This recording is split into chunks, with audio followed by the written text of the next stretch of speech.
cônsul português Aristides Sousa Mendes foi, sem dúvida, um herói português e mundial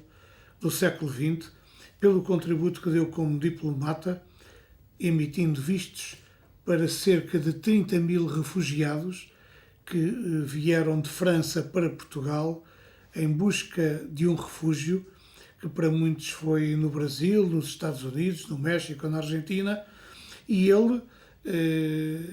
assumiu o compromisso da desobediência política em nome de um ideal cívico, que era o da defesa das vidas de pessoas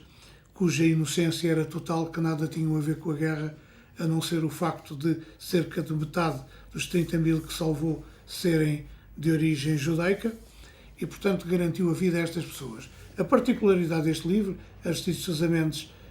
Memórias de um Neto, é que é escrito por António Moncada de Sousa Mendes, seu neto, que fez um mestrado numa universidade canadiana e tem estudado a vida, a biografia, o percurso, os combates, as lutas e as dificuldades do seu avô, que se transformou hoje numa figura reconhecida. Nós não temos a lista de Schindler, mas temos uma lista mais extensa ainda, que é a lista de Aristides Sousa Mendes, um cônsul que tem sido tema de livros, de peças de teatro e de muitas abordagens que contribuem para fazer dele um mito político, cívico e diplomático do século XX. Um livro que vale a pena ler, sobretudo porque o autor, de uma forma engenhosa e com um talento narrativo, conseguiu misturar os factos que fazem parte da carreira diplomática com factos da sua vida cotidiana, com factos da vida cotidiana do avô, mostrando que conheceu bem essa vida e que se integra nesta memória, que é a memória de uma genealogia especial, que é também a que ligou o seu avô ao seu tio-avô, irmão gêmeo de Aristides Sousa Mendes e diplomata como ele. Um livro que vale a pena ter, guardar e ler, porque nos ensina muito mais e ainda mais, sempre mais, sobre Aristides Sousa Mendes. Um livro que vale a pena ter. Trata-se, é importante dizê-lo, de uma edição muito recente, uma edição acabada de cumprir, dos livros do Desassossego, um livro que dá gosto de ter e ler. Porque o tempo e o tema são próximos, são afins e complementares, eu destaco agora,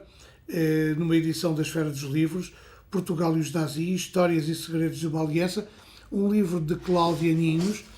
que é doutorada pela Faculdade de Ciências Humanas da Universidade Nova de Lisboa, uma especialista nesta investigação, e que neste livro, profusamente e profundamente documentado, nos explica qual foi a natureza da relação institucional, política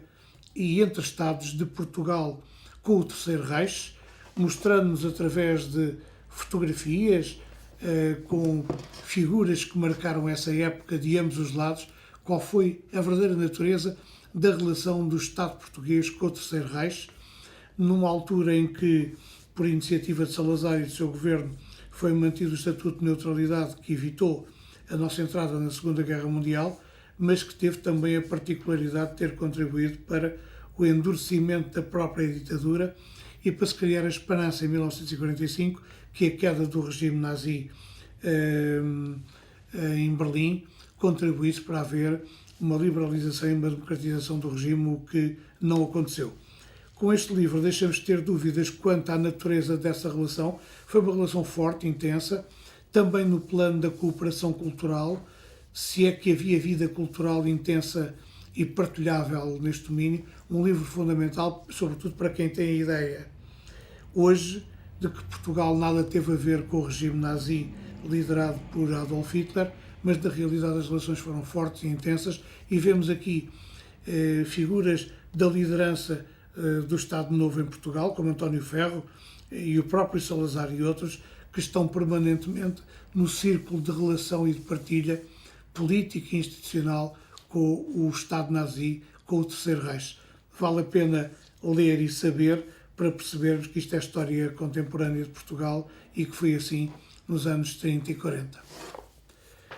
Por falar de Portugal,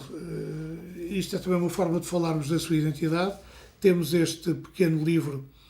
Pequeno Grande, porque se trata de um livro pequeno, mas cuja leitura nos enriquece e engrandece intelectualmente e na visão das questões políticas centrais que giram à volta deste conceito.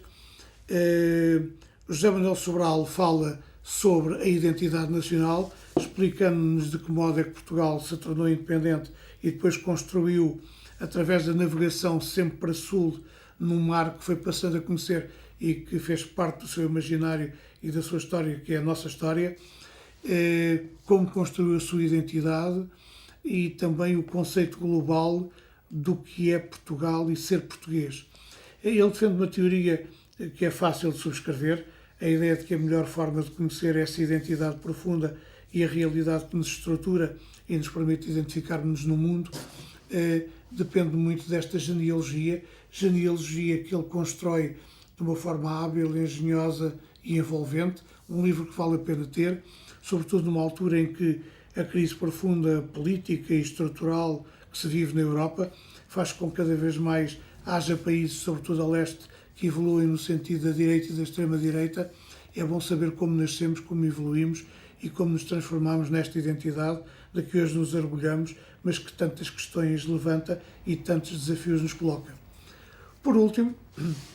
trata-se de uma edição da Fundação Francisco Manuel dos Santos, que tem dado chancela a muitos livros fundamentais para o conhecimento da nossa identidade e dos muitos aspectos da nossa vida em termos coletivos. O último destaque, com a chancela do Inatel e da editora Guerra e Paz, vai para um livro de caráter biográfico e de análise também, digamos, institucional, orgânica, profissional e pessoal, da figura de Francisco Ribeiro, mais conhecido por Ribeirinho, e, como sabemos, foi uma das figuras centrais da história do cinema português nas décadas da década de 40, sobretudo. É uma figura central, mas não só no cinema português, normalmente associado a António Lopes Ribeiro, o seu irmão, que foi também um grande divulgador da história do cinema em Portugal e no mundo, mas Ribeirinho, Francisco Ribeiro, mais conhecido eternamente e com respeito e admiração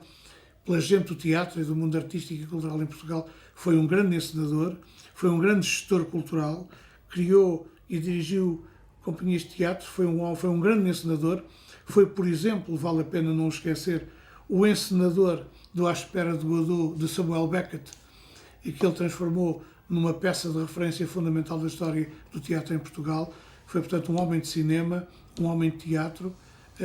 e um homem da gestão cultural, da encenação e da direção de uma companhia de teatro. Um livro escrito por Ana Sofia Patrão, numa edição conjunta apoiada pela Sociedade Portuguesa de Autores, uma edição conjunta do Inatel e da Guerra e Paz, que vale a pena ter e ler e ver, porque percebemos não só o que foi o percurso, a obra e a vida de Ribeirinho, mas também o que foi a vida cultural portuguesa nas décadas 30, 40 e 50, período que muitos dos que nos estão a ver já não recordam ou não viveram, porque o ciclo da evolução etária é assim mesmo, mas pelo menos fica-se a conhecer melhor o Portugal das artes e da cultura dessa época. Um livro que vale a pena ter.